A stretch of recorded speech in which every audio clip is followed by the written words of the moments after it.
Mucho tiempo atrás, quien les habla se encontraba en una investigación periodística, atascado, sin salida, y recurrió a un viejo amigo y experto en estos temas para pedir consejo, y él le dijo simplemente: persigue la huella del dinero.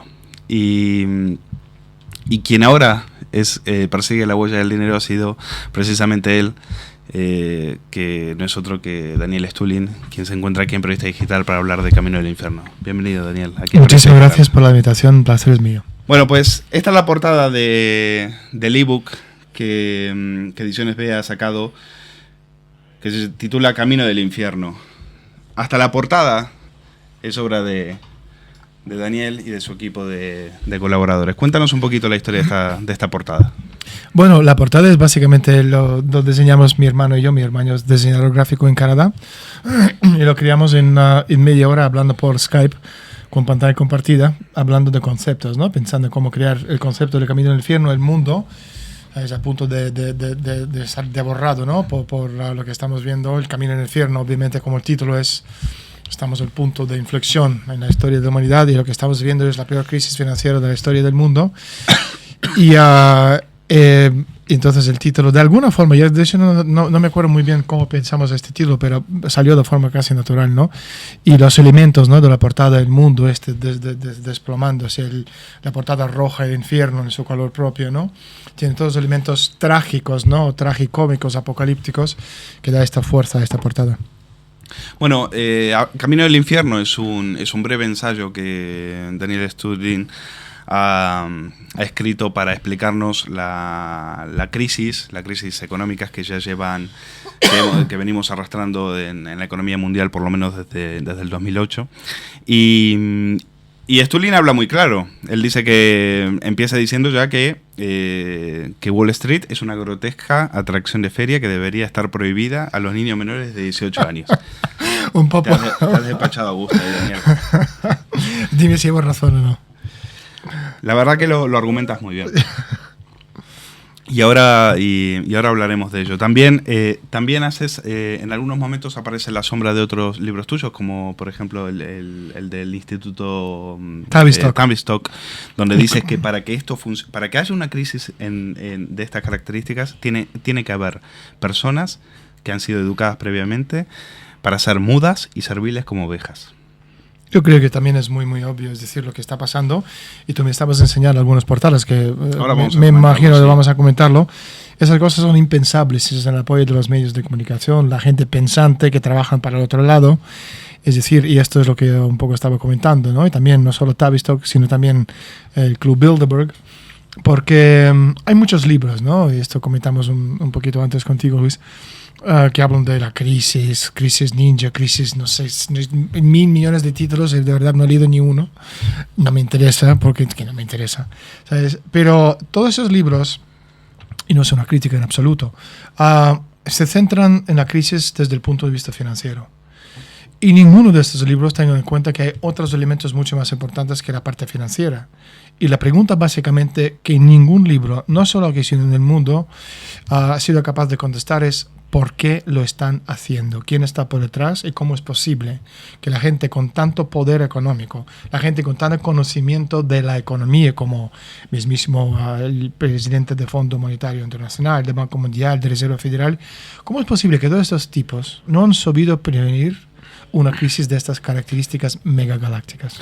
Bueno, quizás por lo que comentas en tu libro, dices que aquí estamos en presencia de una hiperinflación global, el dinero no vale nada, su valor está disminuyendo muy deprisa por culpa de unas políticas gubernamentales propias de idiotas. ¿Sabes lo que pasa? Que el tema del dinero, dinero en sí no es el rey de la tierra ni del cielo. Dinero no tiene ningún valor intrínseco. Es decir, dinero no es algo que hace mover el mundo. ¿Sabes? Lo que hace mover el mundo es la capacidad creativa del ser humano, de cambiar la historia de humanidad a través de tecnología, desarrollo tecnológico industrial, de descubrimiento de principios físicos universales que mejoran la vida del ser humano por kilómetro cuadrado de espacio contra la naturaleza. Y en ese sentido es la capacidad creativa del ser humano. por encima de cualquier otra cosa que tiene valor. El dinero simplemente es una medida que utilizamos para intercambiar las cosas, y esto es algo que la gente no entiende. Haces un recorrido a lo largo del siglo XX donde con algunos hechos muy puntuales, y uno de ellos es precisamente clave, la reunión de Bilderberg en la crisis del petróleo de 1973, donde se decide el aumento de un 400% en el precio del petróleo de los países árabes, precisamente porque aquí lo que tú llamas el Imperio Británico tiene mucho que ver. Y aquí ya empiezan las raíces de lo que estamos viviendo ahora, ¿no? ¿Qué pasa? Cuando pensamos, tú me preguntaste antes de la reunión, ¿no? La iniciativa de estos libros, que son, al fin y al cabo, e-books o mini libros de 46 páginas.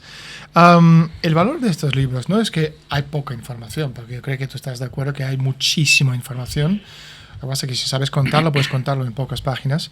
Pero lo que he hecho en este libro es hacer un recorrido tremendo explicando la crisis, quién está por detrás. Y como dice el subtítulo, la verdadera historia de cómo la élite destruye la economía mundial y por qué. En ese sentido, un libro de estas características, la gente no va a leer un libro de 300 páginas.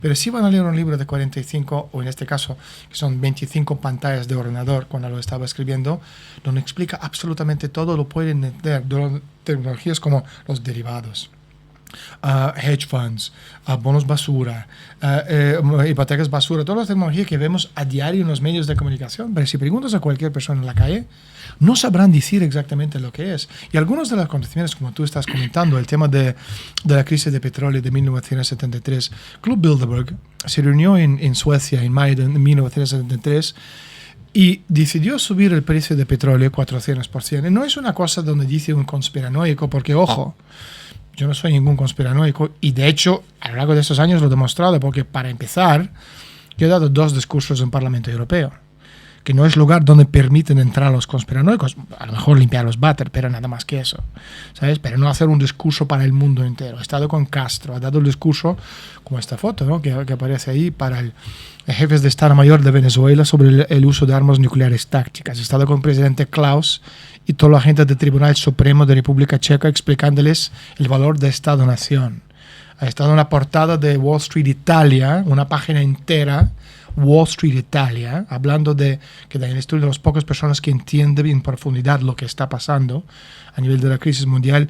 Entonces, es decir, tengo ya recorrido, conocimiento y currículum para hablar de esas cosas en profundidad y con criterio. Entonces, lo que pasó en 1973 es en la reunión del Club Bilderberg decidieron subir el precio del petróleo 400%, tal cual, decidieron, porque en las notas de la reunión que tengo yo, que están en mis libros y están en internet también disponibles, ponen en la página 65, me parece, entre mayo de 73 y a finales del año, diciembre de 73, subir el precio de petróleo desde 3,50 €, lo que estaba el precio en aquella época, hasta entre 10 y 12,50. Y 6 meses más tarde el precio de forma milagrosa, ¿no? Subió a 11,35, si no me equivoco, es decir, una subida de 400%. ¿Por qué esta subida? Bueno, por una razón muy, muy sencillo. El dólar en aquella época estaba hecho desastre. Tanto a Deutsche Mark como franco-francés estaban muy por encima del dólar, estaban machacando al dólar. Entonces era la mejor forma de subir el valor del dólar. Lo que hicieron eso, subiendo el precio del petróleo. 1, 2, destrozaron la economía de los Estados Unidos. Que a estos tipos, Kissinger y compañía, que son supuestamente miembros del gobierno, estos no trabajan para los gobiernos. Tipos como Greenspan, como Kissinger, como tienes ahí en las portadas de todos esos medios, como la revista Time, todos esos tipos trabajan para lo que se llama la empresa mundial S.A., poderes fácticos financieros que están por encima de los gobiernos. Entonces no representan al gobierno estadounidense, representan intereses financieros, como Goldman Sachs. Y para ellos lo que tienen que hacer es salvaguardar su riqueza. Esa riqueza no es riqueza del país. Por eso, subiendo el dólar, ¿sabes? 400%, tú puedes o subiendo el petróleo 400%, tú puedes destrozar la economía estadounidense. Pero también al mismo tiempo, tú estás destrozando las economías emergentes que pueden hacer frente al poder de la élite americana. Porque los países del tercer mundo ya no podían hacer lo que estaban haciendo antes cuando el petróleo estaba a $3,50. Y esto también creó otras cosas como, por ejemplo, el spot market, donde el precio del petróleo, y la gente está preguntando, bueno, a ver, cuéntame algo interesante. Estoy contando algo muy interesante, muy importante, porque lo que la gente paga por su gasolina el día de hoy está directamente proporcional a lo que crearon estos sinvergüenza a partir del año 1973.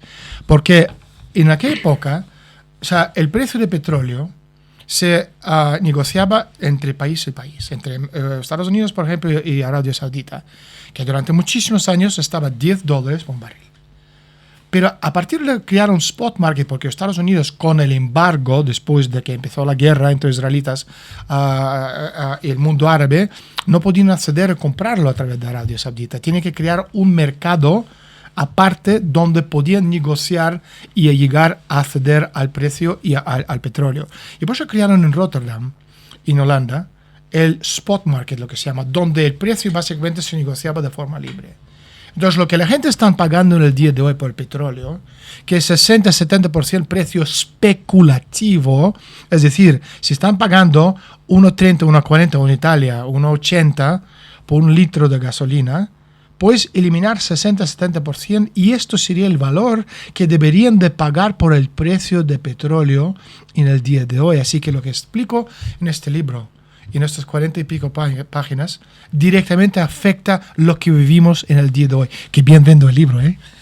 Pues me has dejado ya sin entrevista. Pero bueno, te referías precisamente a esta portada del año 1999, febrero de 1999, portada de la revista Time, ¿sí? Donde se ve a Robert Rubin, Rubin, 25 años en Goldman Sachs, aparte de asesor de Clinton. Alan Greenspan, el mandamás de 1987 a 2006 de la Reserva Federal, nada menos, y Lawrence Summers, o Larry Summers como se le conoce, ¿no? También otro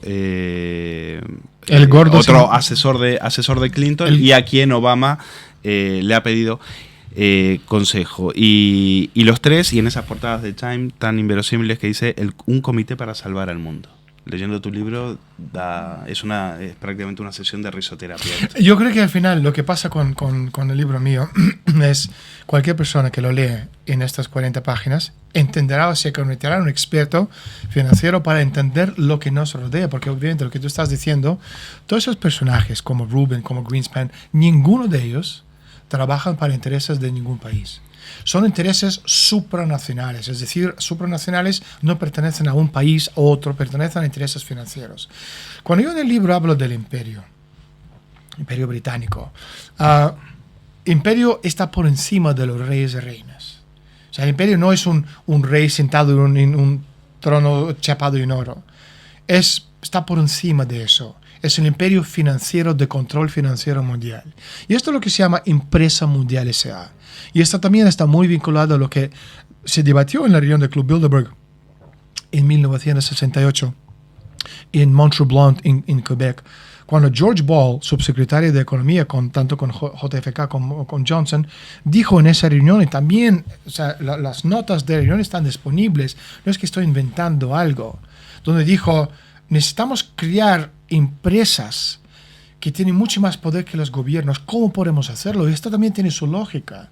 Es decir, la gente poderosa de dinero simplemente decidieron que no podían confiar más en los gobiernos, salvar sus intereses, porque en principio los gobiernos no trabajan para empresas, trabajan para el país. Entonces decidieron crear lo que se llama el concepto de Empresa Mundial S.A., esos poderes fácticos financieros con más poder que cualquier gobierno en la Tierra. Y tú mencionaste Robin Rubin, Goldman Sachs.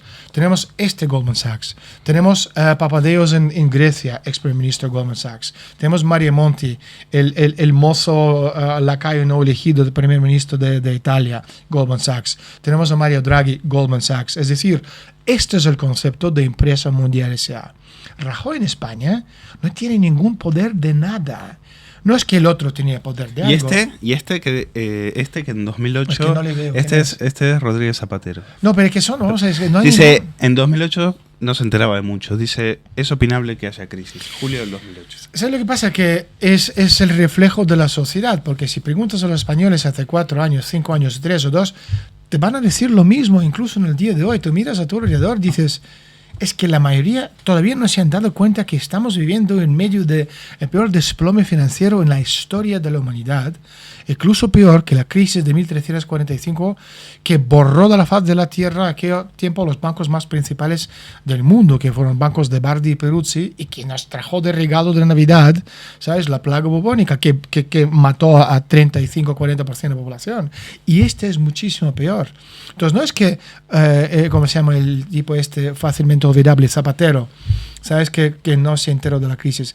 Es que el tipo que está en, ¿sabes?, el este con barba, Rajoy, tampoco se enteró y no se entera de absolutamente nada. De nada. Mira esta portada respecto a lo que decías. Es del Mundo, es del 2012. Y dice Rajoy, no podemos elegir.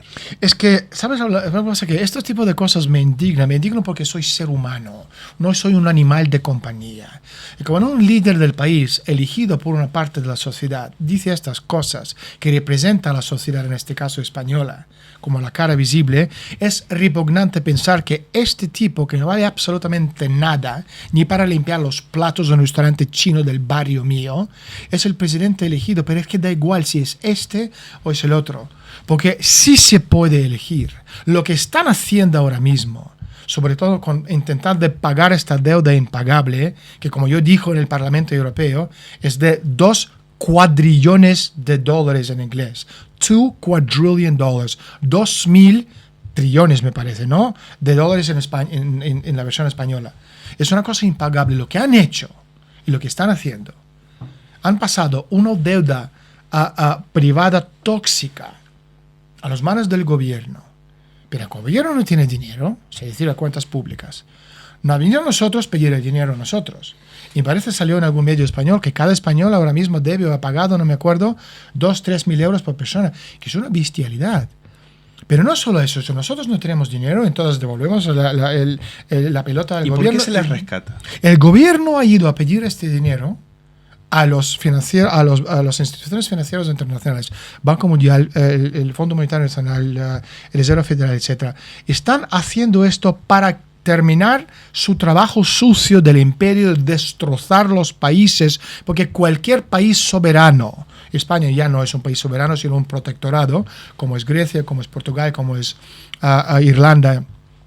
Entonces, lo que están haciendo, pidiendo dinero para salvar a España, están destrozando la poca soberanía que se queda de este país. El país ya está en las manos de los banqueros financieros. Entonces, para salvaguardar el imperio, necesitan terminar esta destrucción de los Estados-naciones. Y es lo que están haciendo exactamente ahora mismo. Es lo que dijo Monti, es lo que dijo Draghi, es lo que dijo Lagarde, es lo que están diciendo todos estos tipos. La gente tiene que entender que Rajoy, haciendo lo que está haciendo, es el enemigo número 1 de España. De la misma forma que Monti, yo estuve en Italia el viernes pasado y dije en RAI, vuestro enemigo es Monti.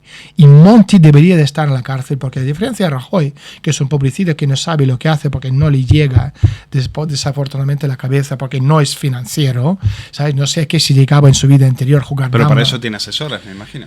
Pero esa gente te das cuenta hasta qué punto o no lo entienden o no trabajan para el bien de España. El presidente del gobierno tiene la obligación de trabajar para el bien de España y intentar de salvar a instituciones financieras en bancarrota con una deuda impagable. Esto garantiza que España como país va a morir, y esto va a pasar de la misma forma que todo lo que yo dije desde hace 8 años cuando salió mi primer libro sobre Club Bilderberg. La diferencia es, hace 8 años nadie me conocía por estas cosas y decía, conspiranoico, pero hoy en día nadie en el mundo puede decir Daniel Stulli no conspira, nadie en el mundo. Y lo que estoy diciendo es eso, no se puede permitir a Rajoy, a Zapatero, a Rubalcaba, cualquiera de estos tipos, hacer lo que están haciendo. Hay una elección, volver a Estado-nación, cerrar estos bancos que deben dinero y aplicar lo que se llama Glass-Steagall. El concepto de separar esta banca tóxica de la banca donde el gobierno invierte para construir y reconstruir el país. ¿Y qué te parece esta portada del 2012 también del diario financiero alemán Handelsblatt, que dice, ¿pueden los ricos salvar a Europa? después de lo que has dicho. Una broma pesada. Los ricos... Exacto. No, es pensar... Vamos a ver, ningún rico en el mundo trabaja por los pobres. Trabajan para los ricos. ¿Sabes? Entonces, ¿sabes lo que pasa? Que la pregunta en toda esta historia es, como te comenté al principio, Luis, ¿por qué lo están haciendo? Porque al fin y al cabo, dicen, si sobre lo que está pasando también hace daño a Rockefeller, toda esa gente, es una pregunta lógica, ¿no? Pero la respuesta es aún más lógica. Somos 7.000 millones de personas en planeta Tierra, con un espacio pequeño de recursos naturales limitados. Hay cada vez menos comida y menos agua, y todo el mundo lo sabe. Lo estamos viendo en la tele cada día. Hay 1.000 millones de personas que no tienen para comer. Si extrapolamos esto hacia el futuro, en una generación llegaremos a 9, o 2, o 3, o 4 generaciones, 15, 20, 25 mil millones de personas. No habrá espacio ni comida, ni agua sobre todo para toda esa gente. Mira, India ya está casi sin agua. Son 1.300 millones de personas. Entonces, gente como David Rockefeller, que es simplemente una metáfora del poder, de la élite, entienden. Cuando más gente hay en el mundo, menos alimentación, comida y agua para ellos. Entonces, si yo tengo que compartir esta base de agua contigo, más o menos podremos sobrevivir. Pero si tengo que compartirlo con toda la gente que vive en Madrid, moriremos todos. Entonces, para que Rockefeller y compañía puedan sobrevivir, la gran parte de la población mundial tiene que morir. Y esto puede resultar absolutamente chocante para la mayoría de la gente que están acostumbrados de sacar sus noticias en las portadas de los periódicos o viendo telediario nocturno. Pero la realidad es, si no hay progreso tecnológico, si no hay desarrollo de la sociedad, no habrá tampoco el desarrollo de población. Es decir, progreso y el desarrollo está directamente proporcional a la densidad de población. Entonces, terminologías como desindustrializar el mundo, crecimiento cero, son cosas que han salido en los medios de comunicación todos estos años. No son frases vacías, tiene todo el sentido del mundo. Para poder soportar la vida de 7, 10 mil millones, o 12 o lo que sea, 1.000 millones de personas, necesitas avances tecnológicos necesarios para aumentar este flujo de densidad energética que da de comer a toda esa gente. Si no, habrá un desplome de la población. Y como están destrozando la economía mundial, están desindustrializando los países, están haciendo todo lo posible para llegar a este crecimiento cero. Y estos recortes también es una gran parte de lo que están haciendo. Por favor, oyentes, tenéis que entender esto. Esto está haciendo a propósito. No es una cosa mal hecha por la gente que entienden de dinero. Rockefeller no va a perder nada. No necesita vender nada. Ya controla todo lo que es todo en planeta Tierra. Lo que necesitan la élite es que nosotros morimos para que ellos puedan comer. Y por eso lo que está pasando ahora es una cosa absolutamente lógica que ningún libro en el mundo lo tenga en cuenta. Y por eso, por mucho que dan explicaciones de todo tipo variopinta, nunca van a llegar a esa verdad, porque es eso lo que está pasando. Y en ese sentido se utilizan organizaciones como, por ejemplo, Club de Roma, creado en 1968, ¿sabes? Que es el organismo principal de despoblación del mundo. A esta organización pertenecen los reyes de España, Mikhail Gorbachev, Reina Beatriz de Holanda, y no hace falta ni inventarlo. Es su informe Límites de Crecimiento de 1972. Ponen en negro sobre blanco: el enemigo del planeta Tierra es el ser humano, pero esto es peor que ser un nazi. Es un genocidio puro lo que están haciendo. Y para que ellos puedan sobrevivir, nosotros tenemos que volver a las cuevas y vivir como vivimos hace 500 años. Y yo no quiero eso. ¿Sabes? La grandeza del ser humano es en el futuro de la humanidad. Porque nosotros, y es algo que Rajoy no entiende, ni Zapatero tampoco, somos, nuestro deseo único es de ser inmortales. Para que dentro de 100.000 años seguimos siendo ser humano. ¿Hay algún gobernante que diga que no a todo esto, Daniel? Los gobernantes que están en el poder no duran mucho si dicen estas cosas.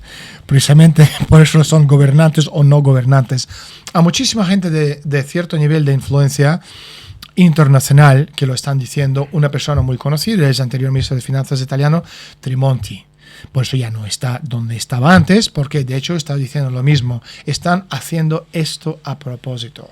En Estados Unidos hay una persona, un estadista muy, muy importante, que se llama Lyndon LaRouche, que lo ha dicho durante los últimos 50 años y lo sigue diciendo, estas cosas. Y en Alemania hay una mujer también del partido político Buso, se llama Helga Zepp, que también lo dice lo mismo. Es decir, Estado-nación por encima de Unión Europea, que lo tenemos eso, y hay que volver a ser lo que decía Charles de Gaulle, Europa de las patrias, de este Estado, porque España no es un país. No tiene ni constitución, que no es suya, Unión Europea, ni su dinero. Un país que no controla su propio dinero, ni su propia política financiera, no es un país libre. Es un protectorado al servicio del poder. Pues aquí lo tienen, Daniel Stulin en estado puro. Gracias, Daniel, por haber hecho un repaso, no solo a Camino del Infierno, del cual no hemos hablado muy poco. Tú querías comentar una cosa antes, me comentabas, no sé si tenemos tiempo todavía, el tema de derivados. Es que hay una muy buena metáfora que, bueno, si eres generoso con nuestros lectores, se la cuentas. La metáfora de las pulgas y los perros. ¿Sabes lo que pasa? Que la tecnología que refleja mucho. La terminología, unas cosas que hacemos es explicando en términos históricos y muy prácticos, ¿no? Exactamente estas cosas que estamos leyendo todos los días en los periódicos, ¿no? Preguntamos a la gente en la calle, los derivados, ¿quiénes son? Y te va a decir todo tipo de probabilidades, pero nadie te va a decir lo que es. Y el ejemplo que pongo en el libro es precisamente eso, ¿no? Tú tienes un perro y tienes unas pulgas, o unos piojos, unas pulgas de piojos, que básicamente se han instalado en garrapatas. ¿Sabes? Entonces, claro, estas garrapatas son garrapatas muy listas, con un coeficiente intelectual muy alto, y básicamente han decidido crear un imperio chupando la sangre del pobre perro. Y lo están yendo tan bien que hay cada vez más estos pequeños imperios de garrapatas que están chupando la sangre del perro. Mientras tanto, el perro está empezando a morir. Entonces, los garrapatas tienen un problema, un dilema, ¿no? ¿Qué vamos a hacer? Porque al fin y al cabo, si el perro muere, no tenemos sangre. Entonces, ¿qué es lo que deciden de hacer? Porque son muy listas esas garrapatas. ¿Sabes? Del Consejo de Administración de Garrapatismo S.A. han decidido crear, pues, los derivados, que básicamente empezar de hacer negocio no sobre la sangre física, o podemos hablar de la economía física del perro, sino de cosas de derivados, es decir, el futuro de esta sangre, que es una cosa virtual que no tiene límite. Y mientras están haciendo un gran negocio y cada vez más negocio sobre el futuro de esta sangre del perro, pero ya había muerto hace muchísimo tiempo, pero estos siguen creando su imperio. Y esta es básicamente la realidad del mundo de hoy. Lo que tú estás viendo en el mundo financiero, lo que es Wall Street. Están haciendo negocios sobre cosas absolutamente ficticias que no tienen ningún valor de mercado o de economía física del mercado.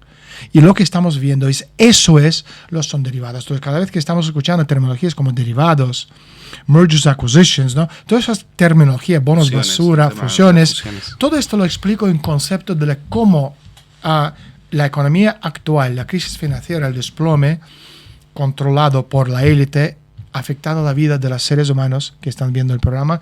Y de lo demás, como comentamos el tema del precio del petróleo, ¿sabes? La gasolina, el mercado de spot market de 1973 y la guerra. No podía dejar de, mientras hablabas, de pensar, de acordarme de un Bilderberg como Juan Luis Cebrián, quien hoy está siendo acusado muy duramente por sus empleados de ludópata bursátil. Pues no, tampoco me sorprende mucho. Lo que pasa, yo tengo información de gente que están dentro de Prisa que no puedo comentar más que nada porque no sé si diciendo lo que yo puedo decir sacaría a la luz también sus nombres, pero esto yo lo sabía desde hace bastante tiempo. Juan Luis Cebrián, que vive en Nueva York, que gana 14 millones de dólares o de euros, tampoco importa mucho, es mucho dinero. ¿Sabes? No me sorprendería en absolutamente nada, pero yo conozco algunas historias terroríficas, alguna gente de un nivel muy alto dentro del grupo Prisa que ahora mismo le están chantajeando a Juan Luis Cebrián.